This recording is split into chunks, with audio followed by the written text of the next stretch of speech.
Salam teman-teman. Ya, jadi kita akan memulai ibadah kita. Kita akan mulai ibadah kita dan kita akan bersatu dalam doa. Kita tenangkan pikiran dan hati kita fokuskan pikiran hati kita di hadapan Tuhan. Kita arahkan hati kita di hadapan Tuhan. Mari kita bersama-sama bersatu dalam doa. Bapa, kami bersyukur untuk kesempatan malam hari ini ya Tuhan, di mana kami anak-anak muda Faithful Generation mau beribadah kepadamu, di mana kami mau memperingati hari kelahiran Tuhan, yang mana oleh karena cintamu, Engkau datang ke dunia ini menjadi sama dengan kami manusia, untuk memulai karya penebusanmu buat setiap kami, sehingga kami tidaklah binasa, melainkan memperoleh hidup yang kekal. Oleh sebab itu ya Tuhan, sekalipun ini menjadi pengalaman yang baru dan unik bagi kami karena merayakan ibadah Natal secara online. Tapi kami percaya sedikit pun ini tidak mengurangi sukacita kami. Karena Natal yang sesungguhnya itu ada di hati kami untuk membawa damai sama seperti Engkau dan menjadi pendamai bagi dunia ini. Karena itu Tuhan, biarlah malam ini hati kami boleh terbuka di hadapan-Mu. Hati kami terangkat kepadamu. Dan Engkau berkenan bertahta atas setiap pujian dan ibadah kami pada malam hari ini. Dan biarlah Roh-Mu yang kudus itu bekerja, menjamah, dan memberkati kami. Terima kasih Tuhan, di dalam nama Tuhan Yesus Kristus, kami memulai ibadah ini. Haleluya. Amin. Amin. Mari kita angkat pujian dari pulau dan benua.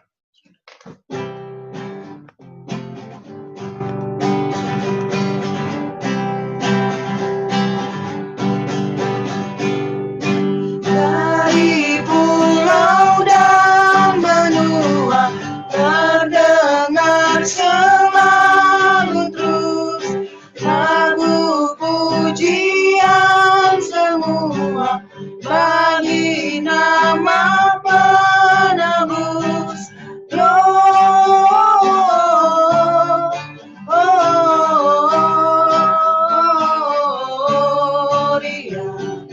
in excelsis Deo. Gloria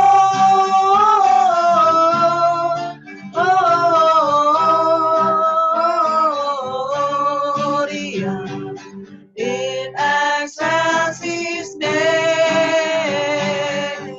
Katakan tinggi-tinggi dalam surga.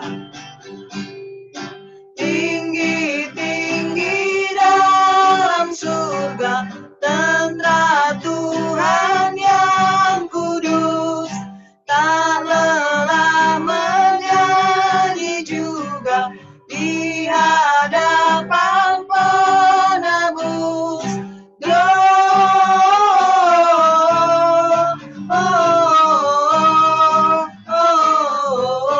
Gloria in excelsis Deo.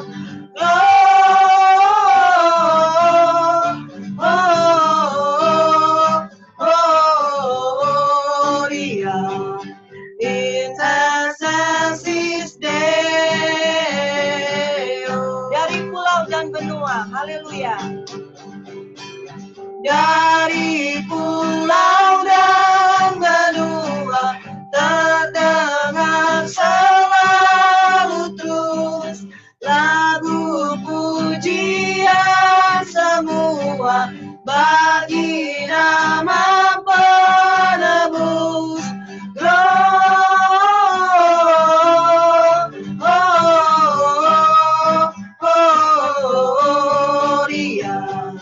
in excelsis Deo.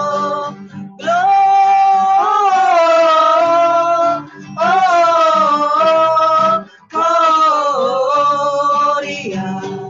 in excelsis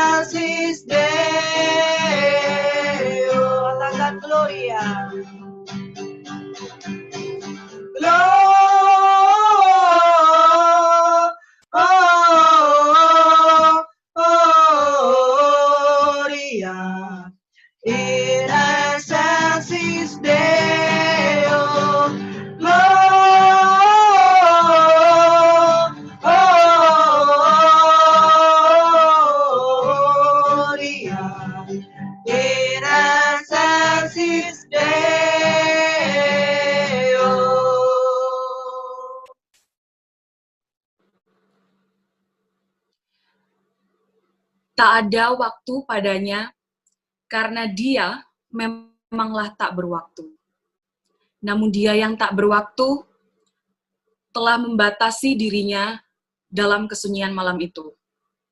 Waktunya telah datang, ketika tangisnya yang pertama menggema menjadi bukti senyuman bagi dunia. Teman-teman semua, mari kita matikan lampu dan nyalakan lilin di rumah masing-masing.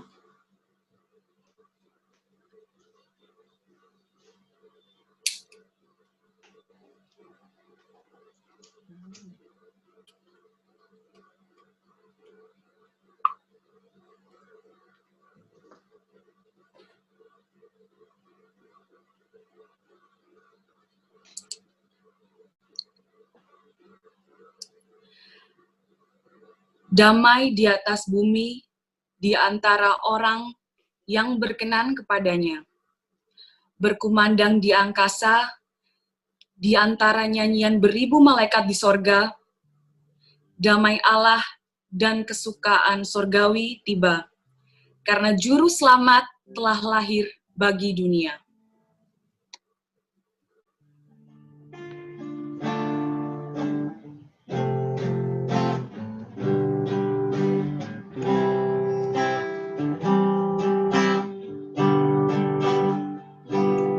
Seorang anaklah lahir untuk kita, seorang putera diberikan,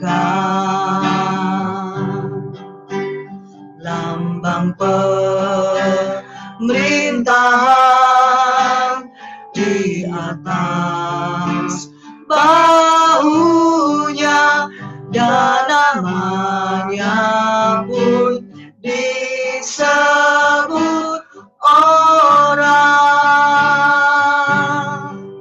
penasehat ajaib, Allah yang perkasa, Bapa yang kekal, Raja damai. Sambutlah Dia, Yesus Tuhan, Juru Selamat dunia. Sama-sama katakan penasehat ajaib, penasehat ajaib, Allah yang perkasa, Bapa yang kekal, Raja damai.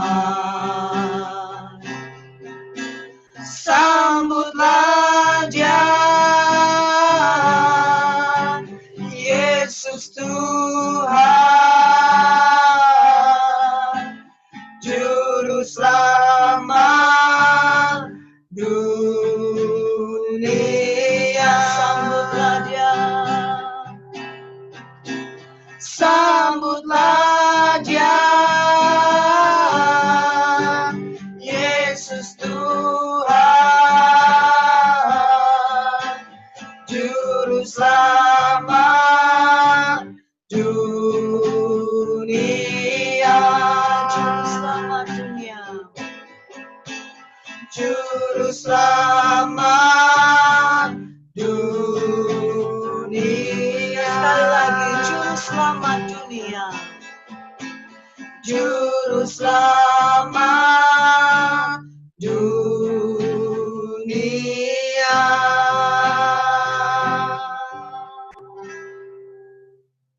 Kita boleh matikan lilinnya dan kembali menyalakan lampu.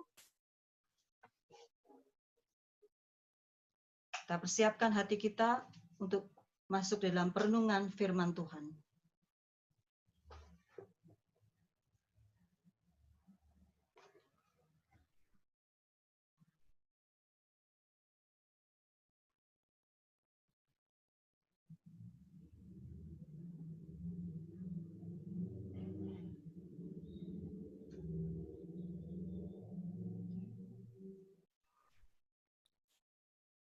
Om, Tante, dan Kakak dan teman-teman, sebelum kita mendengarkan firman Tuhan, mari kita bersatu dalam doa. Terpujilah Engkau, Raja di atas segala raja. Kami bersyukur atas kelahiran-Mu yang memberi pengharapan di tengah dunia ini. Oleh karena Engkau mau datang merendahkan diri-Mu menjadi sama dengan manusia, agar kami diselamatkan. Pada malam ini, kami berkumpul bersama mau mendengarkan firman-Mu, Tuhan. Terangilah hati dan pikiran kami, bantulah kami membuka diri sehingga firman yang akan kami dengar dan kami baca dapat kami hayati dan imani, serta bisa menghasilkan perbuatan yang berguna bagi sesama. Berkati juga Kak Nathan yang akan menyampaikan firman, kiranya apa yang akan disampaikan dapat menjadi berkat bagi kami semua. Terima kasih Tuhan, kami sambut firman-Mu hanya di dalam nama Tuhan Yesus. Kami berdoa dan mengucap syukur. Haleluya. Amin. Dipersilakan Kak Nathan untuk memberikan sharing firman-Nya. Oke, shalom. Shalom. Suaraku jelas atau kurang Jelas, Kak. Jelas. jelas ya? Oke, sebelumnya mohon maaf dulu nih, aku nggak tahu kalau suara nuansanya merah hijau. Teman-teman semua nuansanya merah hijau dan Jojo nggak ngasih tahu aku soal kalau ada seragamnya atau dress code-nya. Jadi aku pakai hitam sendiri, nggak apa-apa ya. Yang Oke, penting nggak apa-apa, kebenaran firman Tuhan malam hari Amin. ini bisa disampaikan. Amin. Mungkin aku boleh minta aksesnya buat share screen. Iya, Kak. Boleh minta aksesnya share screen.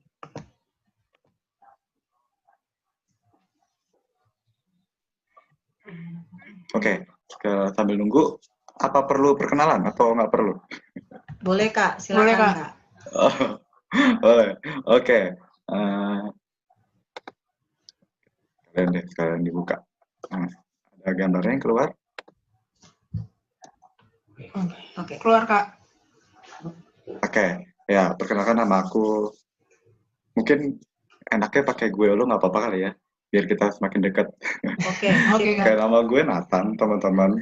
Jadi hari ini terima kasih banyak diundang kesempatannya untuk memberitakan firman Tuhan yang diundang oleh Jojo. Aku kenal Jojo di sini teman-teman.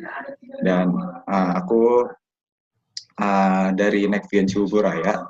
Dan kebetulan memang Jojo ngundang aku untuk ikut ibadah Natal ini di persekutuannya teman-teman semua dan kasih kesempatan juga buat mewartakan firman Tuhan di bisa dibilang akhir tahun 2020 ya teman-teman. Dan aku nggak tahu nih, kayaknya teman-teman seumuran kali ya Jo.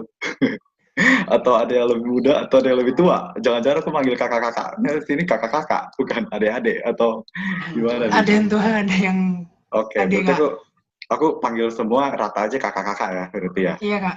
Ya, berarti kita walaupun udah tua, ya aku nggak tahu umur usia kita berapa, tapi jiwa-jiwa yang emang takut sama Tuhan tuh kita jiwa-jiwa muda, amin. Amin.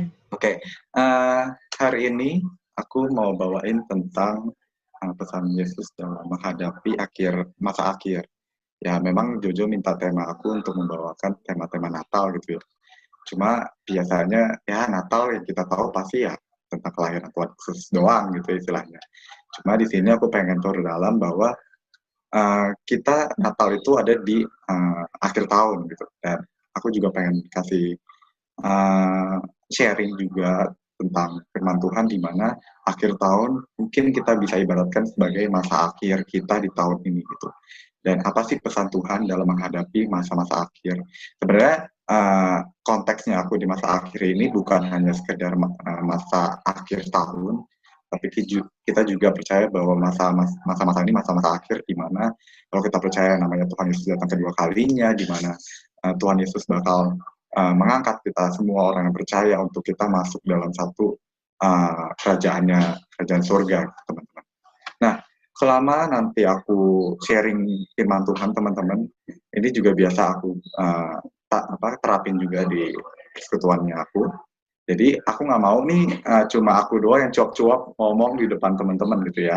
Tapi juga nanti dari beberapa slide ini ada interaksinya juga dari antara teman-teman respon ke teman-teman yang lain gitu, atau teman-teman respon ke aku. Jadi nanti pakai HP atau pakai laptop juga tetap bisa, karena di Zoom itu bisa coret-coret layar. Tapi jangan sekarang juga. Oke, nanti ada waktunya untuk kita bisa jawab bareng. Nah, pesan Yesus dalam menghadapi masa akhir, sebenarnya apa sih yang mau Tuhan Yesus sampaikan gitu kepada kita, anak-anak yang percaya gitu. Dan pembukaannya yaitu kita buka dulu di Matius 24 sampai 25. Nah, mungkin menurut teman-teman, wah banyak banget, dua pasal gitu ya, enggak. Jadi sebenarnya aku pengen tunjukin bahwa ada beberapa penjelasan dampak dan akibat bila kita melakukan petunjuk tersebut atau tidak. Dan ini adalah penentuan akhir, apakah masuk surga atau masuk neraka. Nah, Matius 24 sampai 25 ini, aku hanya pengen minta teman-teman untuk baca dari perikop-perikopnya aja, teman-teman. Mungkin di sini aku minta buat teman-teman buka Alkitabnya, lihat aja perikop-perikopnya. Perikop-perikop itu yang judul yang paling tebal ya, teman-teman, kalau di Alkitab. Nah, di situ ada clue di mana memang itu tuh pesannya Tuhan akhir-akhir ini. Itu yang menjadi topik aku malam hari ini untuk aku mau sampaikan, untuk sharingkan kepada teman-teman. Nah, di sini, nah ini, aku pengen juga respon dari teman-teman. Di Zoom ini ada fitur chat, ya, baik di HP maupun di laptop atau di PC. Itu ada fitur chat, jadi aku pengen responnya teman-teman semua nih, chat bareng-bareng ke everyone, jadi ke semua orang bisa lihat. Kira-kira menurut teman-teman, kasih 3 kata atau kalimat yang menjadi petunjuk kita malam hari ini. Diambil dari mana? Kita ambil dari perikop-perikop di Matius 24 sampai 25. Nah, kira-kira apa ya pesan Tuhan yang mau disampaikan pada masa-masa akhir ini? Nah, aku pengen minta nih responnya dari teman-teman, dari kakak-kakak, untuk boleh chat ke everyone. Kira-kira ya minimal 3, maksimal 3 untuk apa sih pesan Tuhan kira-kira gitu ya. Yuk, aku kasih waktu sekitar 2-3 menit buat teman-teman boleh cek perikop-perikopnya, cuma perikopnya doang kok. Isinya nanti di belakang. Kalau ini perikopnya dulu aja buat kita, apa sih topik yang mau kita bahas malam hari ini. Oke, nggak perlu serius banget, kita enjoy aja ya teman-teman. Jadi walaupun dress code-nya merah hijau keren-keren, tapi aku pembawaannya nggak suka sama yang hal-hal formal gitu ya, karena aku juga ngerasain yang namanya kebaktian anak muda tuh nggak suka yang terlalu wah gitu ya. Kita maunya ketawa-ketawa, happy-happy aja. Nah, aku pengen tahu dari teman-teman semua, boleh yang udah dapat di chat, di kolom chat, lalu to-nya itu ke everyone, terus tulis aja kira-kira pesan apa sih yang Tuhan mau sampaikan buat kita malam hari ini. Mungkin di situ ada tentang apa gitu ya. Clue-nya dari teman-teman. Oke? Boleh yuk direspon teman-teman. 1 menit lagi mungkin. Kira-kira pesan apa yang mau Tuhan kasih malam hari ini? Boleh, ada 3. Ayo teman-teman semuanya boleh. Ya. Ini yang salah nggak dimarahin. Enggak. Di sini nggak ada yang salah. Firman Tuhan selalu ya dan amin. Jadi karena ayo tulis Alkitab pasti ya dan amin. Oke, gunakan jarinya. Ya. Sebenarnya ini untuk aku pengen tahu responnya teman-teman tuh seperti apa menanggapi firman Tuhan, menanggapi Alkitab tuh seperti apa ya. Dapat pesan dari perikop pun itu menjadi rema juga loh teman-teman. Oke, kakak-kakak semua, boleh yuk. Boleh diketik atau boleh di chat. Ya.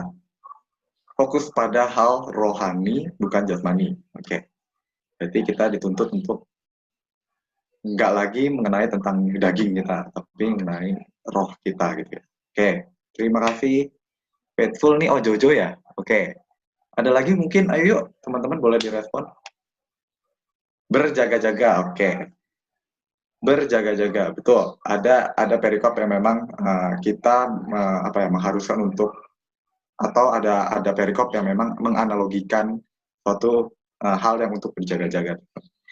Di masa akhir ini kita perlu yang namanya berjaga-jaga. Oke, tampung dulu jawabannya. Ada lagi dari teman-teman, aku lihat di sini ada 16 orang. Mesias palsu. Oke, mungkin pesan Tuhan akhir-akhir ini yang kita mau bahas, Mesias palsu. Oke, nggak apa-apa, aku tampung dulu. Aku nggak jawab salah dan benar, tenang aja. Pokoknya semua di sini benar, karena landasannya kalian baca perikop di Alkitab. Ada lagi? 30 detik lagi deh. Aku tunggu. Nggak perlu terlalu serius teman-teman. Jadi apa aja nggak apa-apa, dimasukin aja. Hamba apa gitu, talenta apa gitu. Itu ada talenta, oke. Tentang talenta atau hamba yang setia dan hamba yang jahat. Oke, Daniel, thank you, Kak Daniel. Ada lagi yang mau ketik? Boleh meresponi? Oke, Kak Mulia, lebih dekat sama Tuhan apapun penderitaan yang datang. Yes. Ada lagi? Aku tampung dulu. Kalau nggak ada, 10, 9, 8, the end of time. Oke, pas banget ya, masa akhir gitu ya, the end of time. Oke. Aku tampung dulu, ada lagi?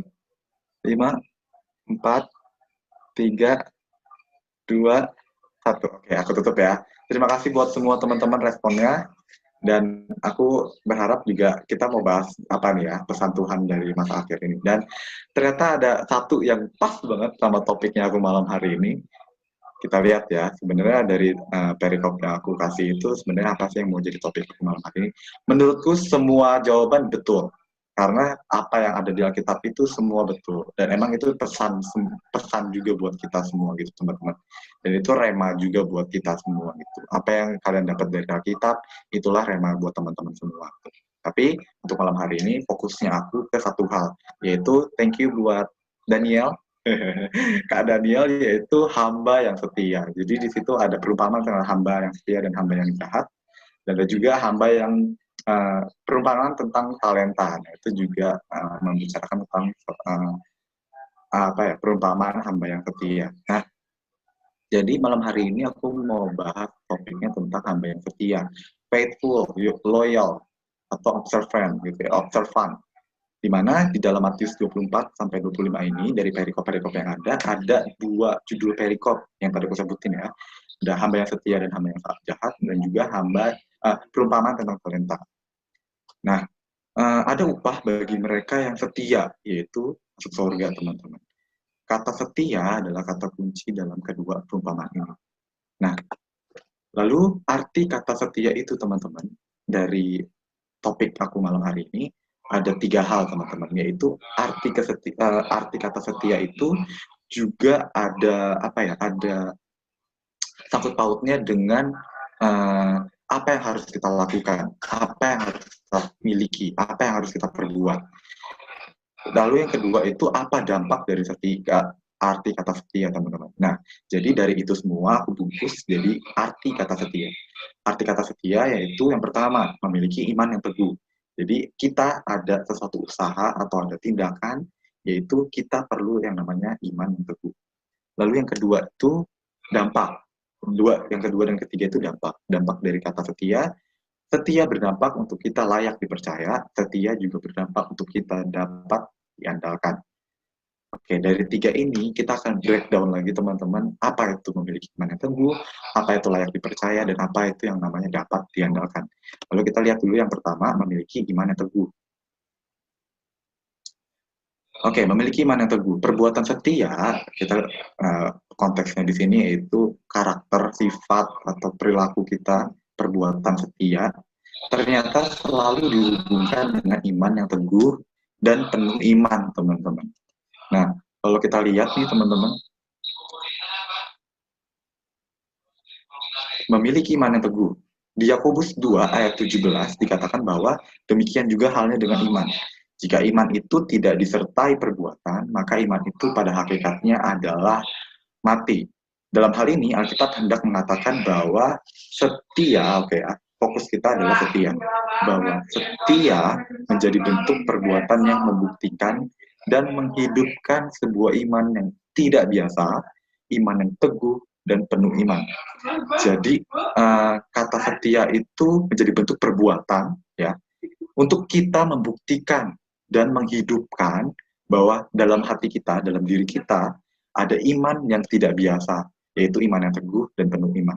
Jadi kalau misalnya orang di luar sana yang memang belum percaya sama Tuhan Yesus, kita perlu yang namanya sifat setia, perilaku setia, kepribadian kita yang setia, untuk mencerminkan atau membuktikan atau menghidupkan bahwa kita punya iman, Roh Kudus, imannya kita yaitu iman percaya akan Tuhan Yesus, yaitu iman yang teguh kalau kita percaya sama Tuhan Yesus, iman yang penuh iman.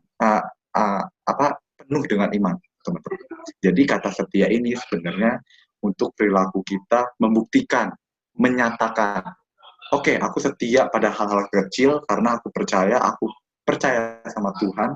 Saat Tuhan Yesus ada dalam hidupku, aku bisa berdampak buat orang lain dengan setia pada perkara-perkara yang kecil. Itu contohnya, teman-teman. Jadi kata setia ini menjadi suatu pembuktian, penyataan gitu ya. Oke. Jadi memiliki iman yang teguh maksudnya itu ada ya irisannya ya, pendekatannya dengan kata setia. Kita lihat lagi dari memiliki iman yang teguh. Apa sih yang dimaksud lebih jelasnya? Nah, jadi untuk apa sih yang dimaksud Tuhan sebenarnya dengan kata iman yang teguh itu? Nah, di sini dalam kehidupan kita sebagai orang Kristen atau ya bisa dibilang kehidupan kita sehari-hari sebagai orang Kristen, di sini ada dua kategori iman, yaitu yang kuning ya teman-teman, iman yang memasrahkan segala hal pada tangan Tuhan. Ada juga iman yang mengerjakan tugas pribadi, tapi percaya Tuhan akan menyempurnakan. Nah, di sini perbandingannya itu 50-50. Jadi aku lebih detailin lagi teman-teman. Kalau iman yang memasrahkan segala hal pada tangan Tuhan, itu dalam hati orang itu seperti ini. Segala sesuatu aku serahkan ke dalam tangan Tuhan. Tapi dalam dirinya tidak ada usaha yang ia kerjakan dan lakukan. Seakan ya Tuhan aja yang melakukan segalanya. 100% Tuhan. Itu iman yang pertama, memasrahkan segala hal pada tangan Tuhan. Jadi perbandingannya 100% Tuhan, aku 1% aja deh. Itu yang pertama, teman-teman. Yang kedua, kebalikannya. Iman yang mengerjakan tugas pribadi karena percaya Tuhan akan menyempurnakan. Ini lebih ke aku. Aku bisa mengerjakan segala sesuatu dengan kekuatan dan kepintaranku. Tapi lupa ada kekuatan terbesar dalam dirinya, yaitu Roh Kudus yang menuntun langkah hidupnya. Jadi mungkin, aku bisa kok, aku pasti bisa mengerjakan ini. Atau kadang-kadang misalnya nih, kalau kakak-kakak yang udah kerja, meeting, buru-buru gitu ya, kita lupa pagi-pagi untuk saat teduh, atau kita lupa untuk minta pertolongan Tuhan pada pagi hari itu gitu. Akhirnya ya udah, aku udah pasrah aja dengan kekuatan kemampuanku gitu. Jadi istilahnya 90% kekuatan kita, 10% mengandalkan Roh Kudus dan Tuhan. Jadi kebayang ya teman-teman antara dua iman ini. Jadi ada satu yang memang itu udah urusannya Tuhan gitu. Aku 1% aja bagiannya. Yang kedua itu kebalikannya. Aku pakai kekuatanku 90%, Tuhan 10%. Nah, sekali lagi teman-teman, aku mau minta bantuannya teman-teman. Nah, di sini ada iman yang memasrahkan segala hal pada tangan Tuhan, yang tadi ya. Tuhan segalanya, aku ya 1% aja deh. Yang kedua, iman yang mengerjakan tugas pribadi, karena percaya Tuhan akan menyempurnakan, aku bisa 90%, Tuhan 10%. Atau mungkin nih menurut teman-teman, keduanya perlu ada dalam pribadi kita. Nah, teman-teman di Zoom ini, aku udah buat di sini bisa annotate semua, jadi teman-teman bisa coret-coret. Nah, teman-teman aku minta untuk boleh, kalau laptop bisa dicoret di trackpad-nya, kasih lingkaran atau silang atau apapun, di bagian di mana yang menurut teman-teman itu yang penting, atau itu yang jadi prioritas iman teman-teman dalam hidup kalian. Yuk, teman-teman boleh kalau di HP langsung coret aja di layar antara 3 bagian ini, kira-kira mana nih yang menurut teman-teman itu iman gue banget gitu. Yuk aku kasih waktu 5 menit. Bisa aku kasih contoh deh, misalnya ada annotate namanya di teman-teman. Jadi misalnya aku pilih, aku memasrahkan segala sesuatu sama Tuhan. Oke, kalian coret aja di layar, silang, lingkaran, atau apapun. Yuk, teman-teman boleh. Aku kasih waktu 1 menit. Biar kita bisa, apa sih responnya teman-teman nih? Apa ya kira-kira yang iman teman-teman mau miliki gitu. Oke, dari Kak Heri, keduanya perlu ada di kepribadian kita. Sip, ada lagi? Dari teman-teman yang lain? Balik lagi, di sini mungkin ada yang kurang baik gitu ya, kurang betul gitu. Tapi ya sama-sama kita malam hari ini mau belajar teman-teman. Jadi kita mau meluruskan pendapat kita, dan kalau untuk pilihan teman-teman hari ini, ya aku anggap Oke lah, kita salah karena kita mau belajar. Ada lagi? Yuk, teman-teman tinggal coret aja layar HP kalian atau layar itu kalian, laptop kalian, trackpad kalian. Oke, ada lagi? Oke, keduanya perlu ada dalam pribadi kita. Ada 2 orang yang pilih. Ada lagi yuk, teman-teman. Aku minta responnya teman-teman. Oke, Kanona, Kamulia, keduanya perlu ada dalam pribadi kita. Oke, ada lagi? Sekali lagi deh, aku jelasin lagi ya. Kalau iman yang memasrahkan segala hal pada tangan Tuhan, Tuhan 90% bagiannya. 91% atau 10%. Nah, kalau iman yang mengerjakan tugas pribadi, itu kebalikannya. Aku 90%, Tuhan 10%. Atau keduanya. Kalau keduanya, ya aku bilang 50-50. Tuhan mengerjakan bagiannya, aku mengerjakan bagianku. Oke? Oke, thank you, Kak Natasha. Ada lagi? 1, 2, 3, 4, 5, 6. 6 orang dari 16 orang. 10 lagi? Ayo, teman-teman. Oke, ada yang udah coret lagi. Thank you. Keduanya perlu ada dalam pribadi kita.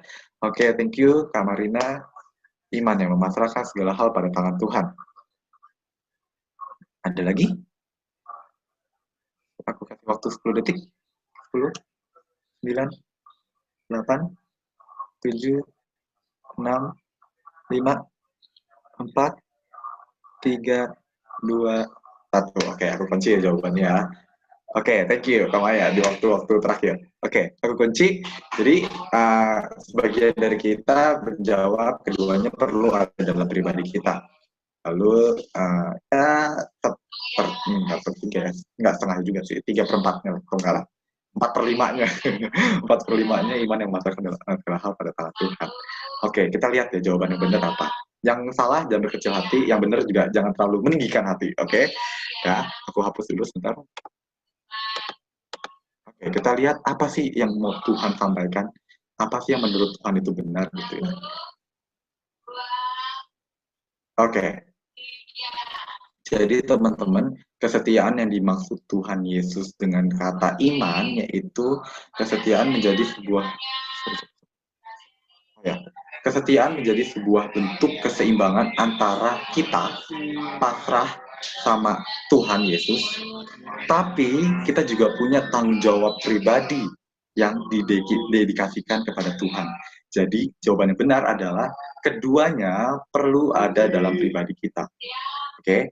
Jadi kita nggak bisa bilang bahwa itu semua bagiannya Tuhan, tapi kita juga nggak boleh bilang itu semua bagian aku Tuhan. Jadi kita harus ada keseimbangan antara Tuhan, aku pasrahkan hidupku, bagianku pada Tuhan, tapi kita juga perlu ada namanya tanggung jawab pribadi. Ada yang namanya usaha kita untuk melakukan sesuatu yang kita didedikasikan kepada Tuhan. Oke, jadi intinya adalah jangan bagian Tuhan lebih banyak atau bagian kita lebih banyak. Kita harus seimbangkan antara bagian Tuhan dan bagian kita. Yang setuju katakan amin. Amin. Oke. Nah, itu tadi ya, memiliki iman yang teguh. Lalu yang kedua dan ketiga ini adalah kita mau berbicara tentang dampaknya apa sih dari kesetiaan, dari kita untuk belajar sebagai hamba yang setia, menjadi hamba yang setia. Salah satu pemahaman Tuhan tentang setia yang hendak disampaikan kepada orang percaya adalah menjadi orang yang layak dipercaya. Tuhan mau pakai kita, teman-teman, menjadi pribadi yang layak dipercaya, teman-teman. Oke? Ini dicoret, nggak apa-apa. Oke. Nah, perumpamaan di atas, perumpamaan tentang hamba yang setia pada Matius 24, menerangkan dengan gambaran yang tepat tentang hamba yang setia, yang beriman penuh, yaitu hamba itu layak dipercaya. Oke, kita mau lihat lagi, apa sih yang dimaksud dengan layak dipercaya? Gambaran dan definisi setia yang dipakai oleh Tuhan Yesus ada 2 nih, teman-teman. Pertama, faithful without supervision. Maksudnya apa? Setia tanpa pengawasan, menunjukkan sikap kita sebagai orang yang percaya, seseorang terhadap kepercayaan dan tugas yang diberikan kepadanya dalam situasi tanpa pengawasan.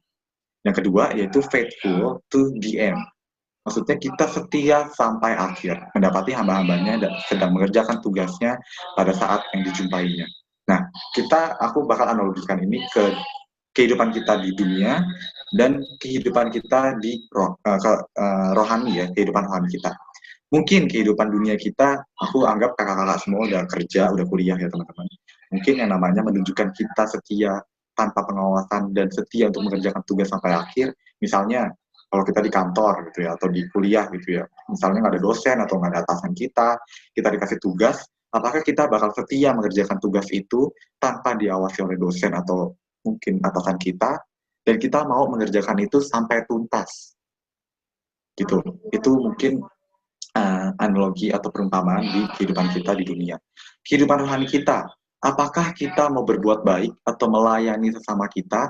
Mungkin dilihat oleh orang lain, mungkin dilihat oleh kakak rohani kita, kakak pembina kita, atau kita mau melakukan kesetiaan kita tuh tanpa dilihat oleh orang lain gitu. Yang mau kita andalkan tuh ya Tuhan melihat hati kita mau setia mengerjakan pelayanan kita gitu.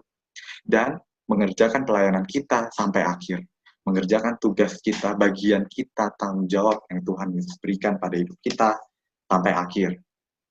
Itu ya teman-teman. Jadi gambaran dan definisi setia yang dipakai oleh Tuhan Yesus ada dua, faithful without supervision dan faithful to the end. Setia tanpa pengawasan, melakukan segala sesuatu tanpa pengawasan, dan melakukannya sampai tuntas, sampai akhir, sampai selesai. Dengan itu, kita akan mendapatkan satu reward dari dunia ini, bahkan dari Tuhan kita Yesus Kristus, yaitu kita layak dipercaya.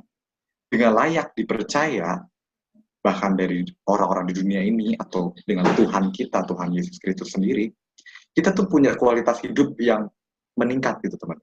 Kualitas hidup kita tuh naik, kita punya value yang lebih tinggi lagi, lebih besar lagi gitu. Atau bisa dibilang bahwa kita sebagai valuable person gitu loh, punya orang yang punya kualitas hidup yang memang di atas standar rata-rata gitu. Daripada orang-orang yang memang ya hidupnya nggak pernah setia mengerjakan segala sesuatu.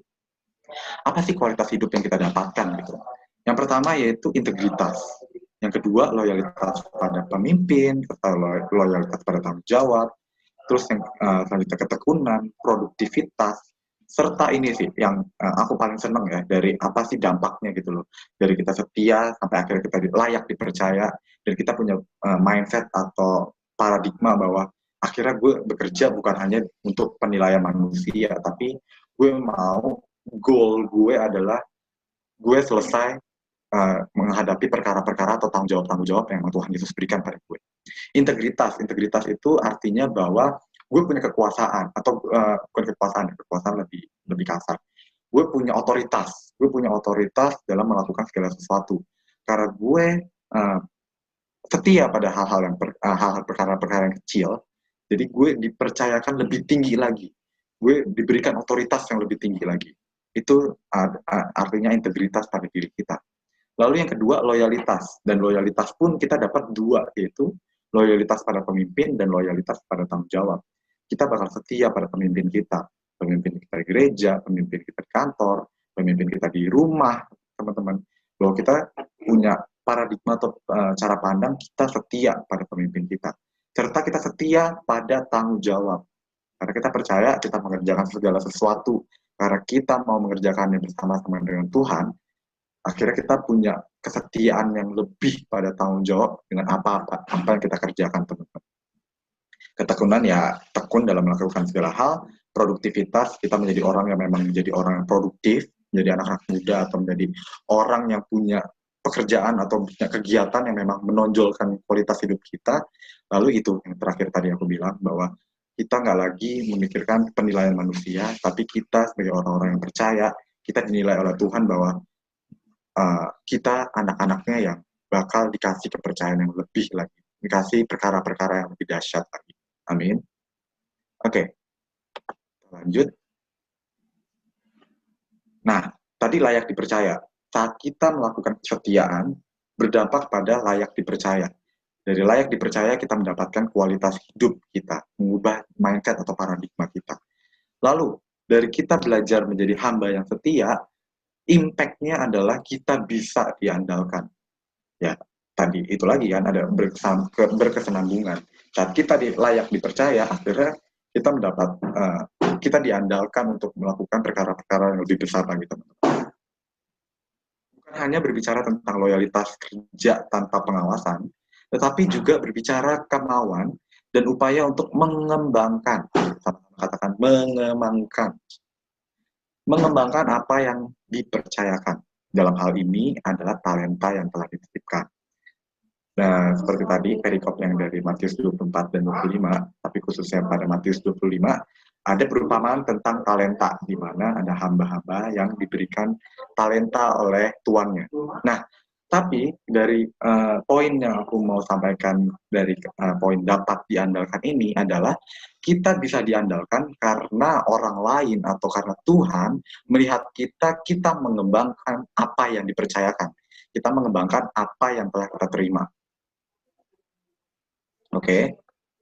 Next, itu kita lihat di Matius 25 ayat 14 sampai 30, yaitu ya tentang talenta, mengisahkan tentang seorang tuan yang akan bepergian dan menitipkan talenta pada 3 orang hambanya. Nah, dari Matius 25 ayat 14 sampai 30 ini ada 2 hal lagi nih teman-teman yang kita bisa ambil, yang bisa kita jadikan rema teman-teman. Yaitu ternyata dipercayakan. Kita sebagai orang-orang anak-anak muda ya, aku bilang sih anak-anak muda yang percaya pada Tuhan Yesus, kita dipercayakan. Sama-sama katakan ya, kita dipercayakan. Dipercayakan apa? Dipercayakan talenta yang sebenarnya bukan milik mereka atau milik kita sebenarnya. Hanya titipan tuannya. Tetapi semuanya itu bisa dikerjakan dan dilipat gandakan menjadi 2 kali lipat. Nah, jadi sebenarnya teman-teman kita ada di dunia ini tuh percaya gak sih kita tuh cuma sebagai istilahnya transit ya.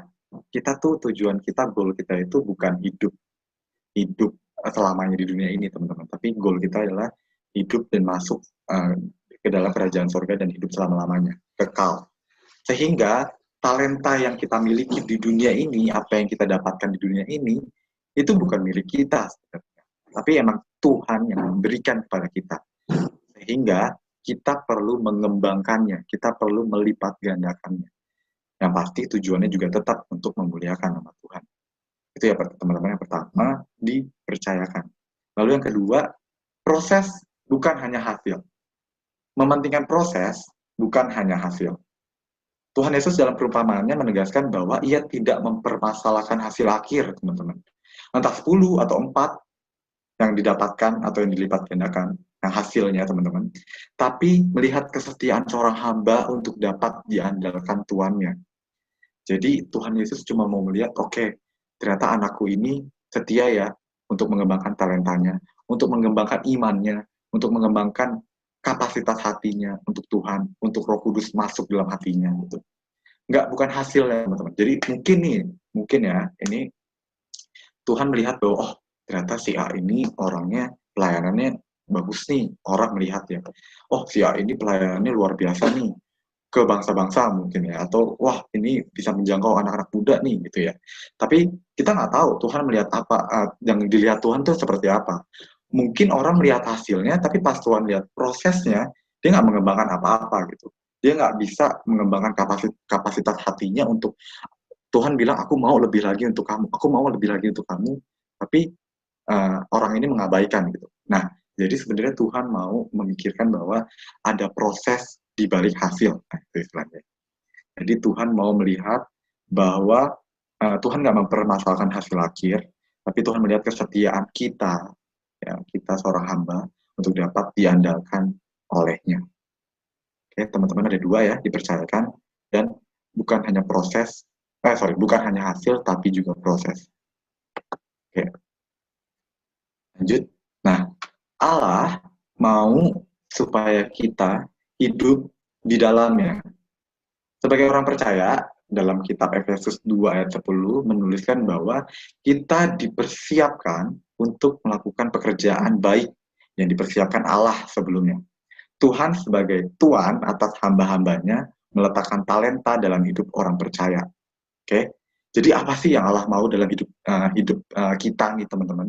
Apa sih yang mau Tuhan Yesus sampaikan kepada kita gitu teman-teman? Sebagai hamba yang setia kepada Tuhan Yesus, setia kepada Allah kita, teman-teman, Allah telah mempersiapkan diri kita untuk melakukan pekerjaan yang baik yang Tuhan sudah sediakan sebelumnya.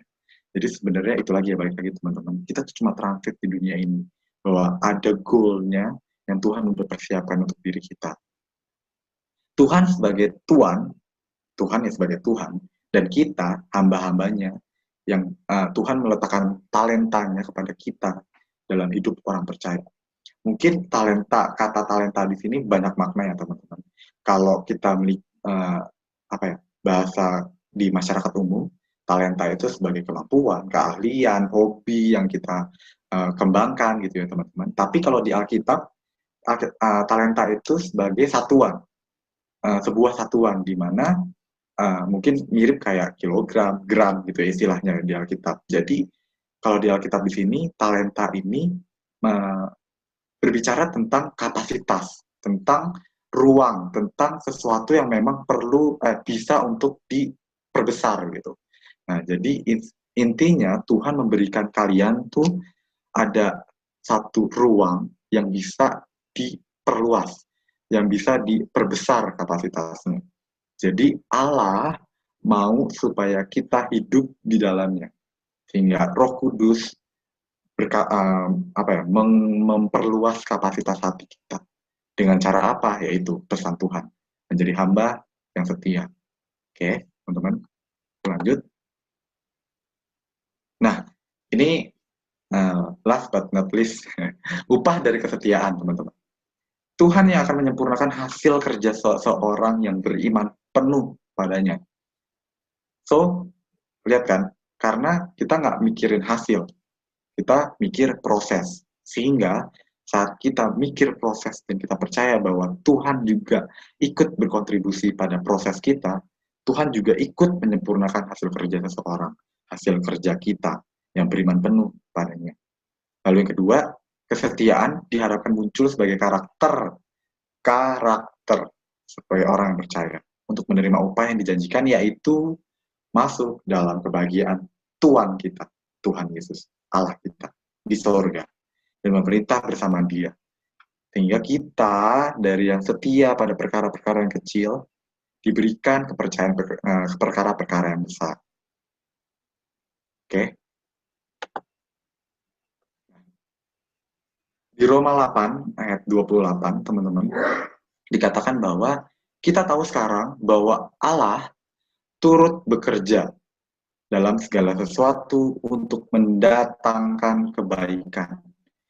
Tuhan mengerjakan turut bekerja dalam segala sesuatu apa yang kita kerjakan hari-hari ini untuk mendatangkan kebaikan.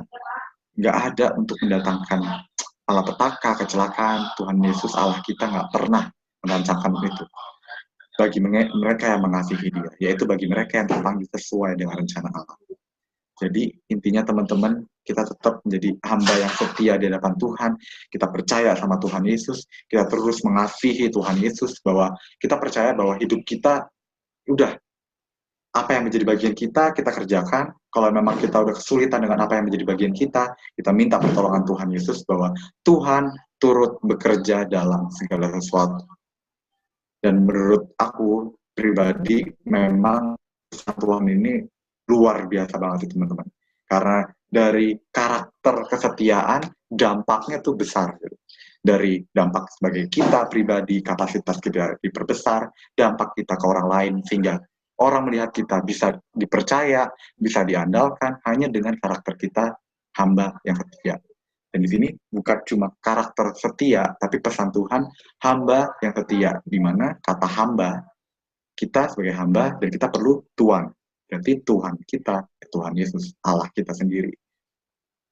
Hamba yang setia, hamba yang memiliki Tuhan, yaitu Tuhan Yesus, punya karakter setia. Oke, balik lagi, aku mau tegasin ini, karena ini jadi rema kita malam hari ini, teman-teman. Kita tahu sekarang bahwa Allah turut bekerja.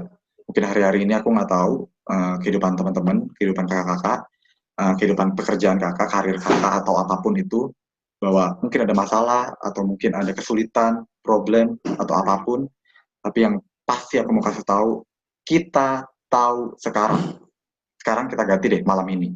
Kita tahu malam ini bahwa Allah turut bekerja dalam segala sesuatu untuk mendatangkan kebaikan.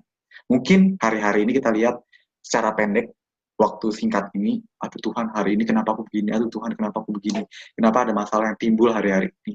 Tapi lihat baik-baik lagi, sekali lagi, turut bekerja untuk mendatangkan kebaikan. Kedepannya Tuhan memberikan kebaikan. Kedepannya, goalnya Tuhan memberikan kebaikan. Oke? Ada syaratnya lagi teman-teman. Kita perlu mengasihi dia. Yaitu bagi mereka yang terpanggil sesuai dengan rencana Allah. Jadi teman-teman jangan melupakan Tuhan dalam segala dalam melakukan apapun, dalam situasi apapun tetap fokus kita sama Tuhan, minta tuntunan Roh Kudus apa yang kita kerjakan. Karena itu juga bagian kita ya sebagai hamba yang setia bahwa dalam melakukan segala sesuatu, oke Tuhan aku hamba yang setia sama kamu, sama Engkau. Jadi aku mau apa yang aku harus kerjakan ke depannya, aku minta dulu nih tuntunan dari Roh Kudus. Itu bukti dari kita setia. Dan itu juga bukti bahwa kita punya iman yang teguh. Itu teman-teman, dan yang terakhir pesan aku. Oke. Ini jadi satu kata-kata yang mungkin buat aku mau impartasikan juga buat teman-teman. Ada dalam mindset teman-teman semua. Mungkin kamunya ganti aku ya teman-teman. Kita baca bareng-bareng. Kamunya ganti aku. 1, 2, 3. Aku didapatinya setia sampai akhir. Wow, keren banget ya sih. Dan kalau kamu mungkin coba deh bayangin kalau Tuhan Yesus ya ada visualisasi gitu ya di depan kita. Tuhan Yesus menghadap kita dengan suaranya yang adem gitu ya teman-teman. Dan dia katakan bahwa kamu aku dapati setia sampai akhir. Wow, itu rasanya seperti apa ya teman-teman? Kayak, oh itu udah damai sejahtera, sukacita, wah itu udah dirasain banget itu. Dan ya ini pesannya emang Tuhan hari-hari ini bahwa aku mau kamu kedapati setia sampai akhir. Sampai akhirnya juga dalam diri kita mau merefleksikan diri kita, bercermin pada diri kita gitu ya teman-teman. Bahwa kita juga mau ngomong, Tuhan, aku engkau dapati setia sampai akhir. Itu aja dari aku teman-teman. Mungkin ada yang mau menyampaikan sesuatu, mungkin ada yang mau sharing sesuatu, boleh. Atau aku nggak tahu acara selanjutnya Jojo gimana. Dari aku sharingnya itu aja teman-teman. Semoga memberkati teman-teman semua. Mohon maaf juga sebelumnya kalau misalnya ada kata-kata atau perbuatan-perbuatan tingkah laku yang kurang berkenan di hadapan teman-teman. Yang aku mau sih teman-teman bisa mendapati apa yang menjadi tema sharing aku malam hari ini di masa-masa akhir ini. Terima kasih Tuhan Yesus memberkati kita semua teman-teman. Aku balikin lagi ke Jojo. Ya, Kak Nathan. Boleh diberikan kesempatan satu orang untuk bertanya. Mungkin ada yang mau bertanya seputar firman yang telah disampaikan sama Kak Nathan. Ayo yang mau bertanya dipersilakan. Aku deg-degan. Kita sama-sama belajar ya guys. Jadi ya oke lah, yuk kita buka sesi diskusi aja. Ada? Ada yang mau bertanya?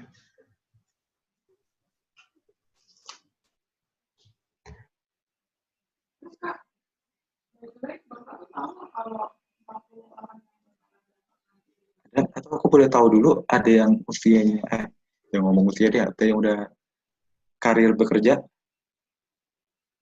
Yang udah bekerja? Ada? Oke, ada yang kuliah? Oke, ada yang sekolah SMA? Oke, sip. Jadi topik aku nggak terlalu tinggi ya teman-teman, tapi juga nggak terlalu kekanak-kanakan lah ya. Jadi istilahnya bisa juga dapat untuk teman-teman. Karena aku sebelumnya lupa tanya ke Jojo, range usia kalian tuh berapa? Aku takutnya ntar kayak usia-usia SMP, SMA atau memang udah tinggi-tinggi, udah kuliah atau kerja. Gitu. Tapi ya semoga aja bisa dipahami oleh teman-teman dari sharing.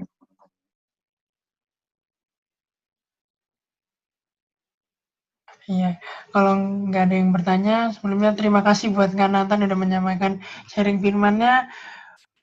Sebelumnya Kak Nathan boleh untuk berdoa buat kami semua yang di sini, Kak.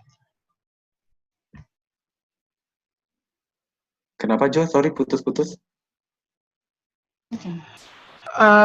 Kak Nathan boleh untuk berdoa buat kami, Kak? Oh, oke, boleh. Yuk, teman-teman. Gue berharap juga malam hari ini nggak cuma dengerin atau lihat doang apa yang kita baca, tapi juga meresapi dalam hidup kita, apakah kita menjadi orang yang setia di hadapan Tuhan, apakah hingga saat ini kita menjadi hamba yang setia di hadapan Tuhan. Yuk, kita satu dalam doa, teman-teman. Kita tundukkan kepala kita buka hati kita. Terima kasih Tuhan Yesus, terima kasih Bapa, karena rahmat-Mu, karena anugerah-Mu Tuhan, Kau berikan kesempatan kami malam hari ini. Sekali lagi ya Bapa, kami boleh berjumpa dengan Engkau Tuhan, kami boleh bertatap muka dengan Engkau Tuhan, kami boleh menerima apa yang menjadi janji-Mu, apa yang menjadi pesan-Mu Tuhan Yesus, apa yang menjadi suara-Mu ya Bapa untuk setiap kami Tuhan, di akhir tahun ini ya Bapa, di masa-masa akhir ini Tuhan Yesus, untuk kami menjadi hamba yang setia di hadapan-Mu ya Bapa. Terima kasih Tuhan, terima kasih. Ajar kami terus untuk menjadi punya pribadi yang memiliki iman yang teguh Tuhan Yesus. Ajar kami terus Tuhan Yesus untuk kami boleh berdampak Tuhan, dapat dipercaya Tuhan, dapat diandalkan ya Bapa. Dan kami terus Tuhan Yesus mengimpartasikan ya Bapa, bahwa ada Engkau Tuhan Yesus, ada Engkau Roh Kudus di dalam hati kami Tuhan Yesus, untuk kami mewartakan ya Bapa apa yang menjadi firman-Mu Tuhan, bagi keluarga kami Tuhan, bagi teman-teman kami, saudara kami, kerabat kami ya Bapa. Hingga kami boleh melihat Tuhan, nama-Mu terus dipermuliakan ya Bapa dalam hidup kami, bahwa nama-Mu terus kami tinggikan ya Bapa. Terima kasih Tuhan, terima kasih.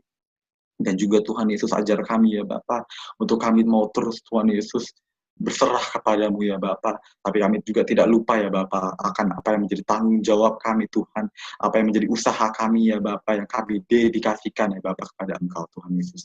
Terima kasih Tuhan, terima kasih hamba-Mu telah selesai ya Bapa, tapi kami percaya Tuhan, Roh Kudus-Mu tidak pernah selesai bekerja ya Bapa dalam hidup kami Tuhan Yesus. Terima kasih Bapa. Hamba-Mu juga berdoa Tuhan Yesus untuk setiap teman-teman kami yang boleh hadir malam hari ini Tuhan Yesus, di room ini ya Bapa, di persekutuan ini Tuhan Yesus. Kau berkati setiap keluarga mereka ya Bapa, Kau berkati studi mereka Tuhan, Kau berkati setiap karir pekerjaan mereka ya Bapa, biar apapun yang kerjakan oleh tangan dan kakinya Tuhan Yesus, saat ini malam hari ini juga Tuhan Yesus, kami percaya tangan Tuhan yang menyempurnakan, yang membuat berhasil setiap mereka ya Bapa. Terima kasih Tuhan, terima kasih kami serahkan kehidupan kami ke dalam tangan-Mu yang kudus Tuhan, biar Engkau yang beracara dalam kehidupan kami, campur tangan-Mu turut Tuhan Yesus bekerja dalam kehidupan kami ya Bapa. Terima kasih Tuhan, terima kasih, hanya di dalam nama-Mu yang kudus, setiap kita yang percaya, sama-sama kita katakan, amin. Terima kasih semua untuk kesempatannya, luar biasa, boleh mengenal teman-teman yang baru. Oh, oke.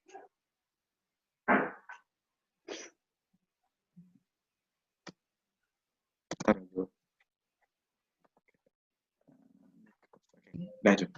Oke. Terima kasih Kak Nathan. Ya, sama-sama.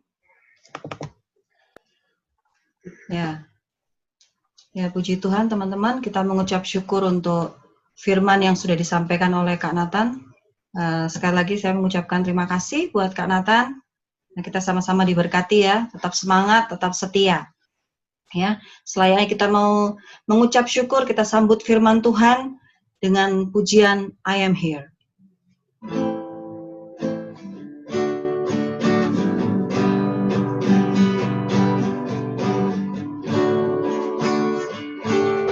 I am here because of your grace. I am here because of your love, Lord Jesus. I am so thankful for your grace. Abounds to me. Sekali lagi, I am here. I am here because of your grace. Amen. I am here because of your love, Lord Jesus. I am so thankful for your grace. Sama-sama katakan, thank you Jesus. Thank you, Jesus. Jesus, Jesus. Thank you, Jesus. It's only by your grace that I could live today. Forever I will praise your name, Jesus. Thank you, Jesus. Jesus, Jesus. Thank you, Jesus. It's only by your grace that I could live today. Forever I will praise your name. Thank you. Thank you, Jesus. Jesus. Thank you, Jesus. Jesus. Thank you, Jesus. It's only by your grace that I could live today. Forever I will praise your name. I will praise. Forever I will praise your name. Forever I will praise your name.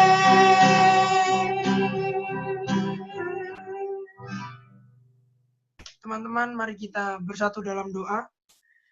Selamat malam Bapa, selamat malam Yesus, selamat malam Roh Kudus. Tuhan, kami mengucap syukur untuk ibadah Natal yang sudah kami lakukan pada malam hari ini ya Tuhan. Tuhan, terima kasih kami menyambut kedatangan kelahiran Tuhan Yesus yang membawa keselamatan bagi kami semua Tuhan. Terima kasih Tuhan, kami mengucap syukur atas firman-Mu ya Tuhan. Kami berdoa Tuhan, biarkan setiap kami ya Tuhan bisa menjadi hamba-Mu yang setia, dan Engkau mendapati kami selalu setia ya Tuhan di hadapan-Mu. Terima kasih Tuhan, terima kasih Yesus, terima kasih Roh Kudus. Kami berdoa ya Tuhan, secara khusus buat Kanatan yang sudah melayani dan sudah memberikan firman-Mu ya Tuhan. Tuhan berikan dia kesehatan, kekuatan yang datangnya daripada-Mu Tuhan. Tambahkan terus akan hikmat marifat yang datangnya daripada-Mu Tuhan. Tuhan, Kau memberkati pelayanannya, setiap pekerjaannya, dan setiap apa yang Kanatan lakukan berhasil di dalam nama Tuhan Yesus. Tuhan, kami juga berdoa buat persekutuan Faithful Generation Tuhan. Tuhan, tolong Tuhan berikan supaya persekutuan ini ya Tuhan bisa menjadi persekutuan yang selalu meninggikan dan memuliakan nama-Mu Tuhan, dan selalu Engkau menambah-nambahkan dan jiwa-jiwa yang baru Tuhan. Terima kasih Bapak Tuhan, kiranya Engkau selalu menyertai persekutuan Faithful ya Tuhan. Terima kasih Tuhan, kami juga berdoa Tuhan buat bangsa dan negara kami ya Tuhan, buat dari mulai pemerintahan Tuhan, dari presiden sampai ke kepala desa ya Tuhan, mulai dari Panglima TNI dan Kapolri Tuhan, para menteri dan pejabat-pejabat daerah ya Tuhan, yang ada di Indonesia ini Tuhan, dan setiap tokoh-tokoh agama Tuhan. Engkau berikan selalu ya Tuhan, damai sejahtera sukacita Tuhan, berikan mereka roh kebijaksanaan di dalam nama Tuhan Yesus. Kami juga ya Tuhan, kami berdoa Tuhan buat bangsa kami ya Tuhan, kami tolak di dalam nama Tuhan Yesus dari segala roh pemberontakan ya Tuhan, roh radikalisme Tuhan, kami tolak di dalam nama Tuhan Yesus. Tuhan, jauhkanlah bangsa kami ya Tuhan, Indonesia, dari segala bencana alam ya Tuhan. Walaupun banyak orang-orang ya Tuhan yang mereka-rekan yang tidak baik buat Indonesia Tuhan, kami percaya di dalam nama Tuhan Yesus, tangan pengasihan Tuhan turun atas Indonesia Tuhan. Terima kasih ya Tuhan. Kami juga berdoa ya Tuhan buat setiap orang-orang percaya Tuhan yang belum menerima pertolongan-Mu Tuhan, kami percaya Tuhan, mulai hari ini Tuhan mereka akan merasakan pertolongan-Mu yang luar biasa Tuhan dalam kehidupan mereka masing-masing Tuhan. Terima kasih Tuhan.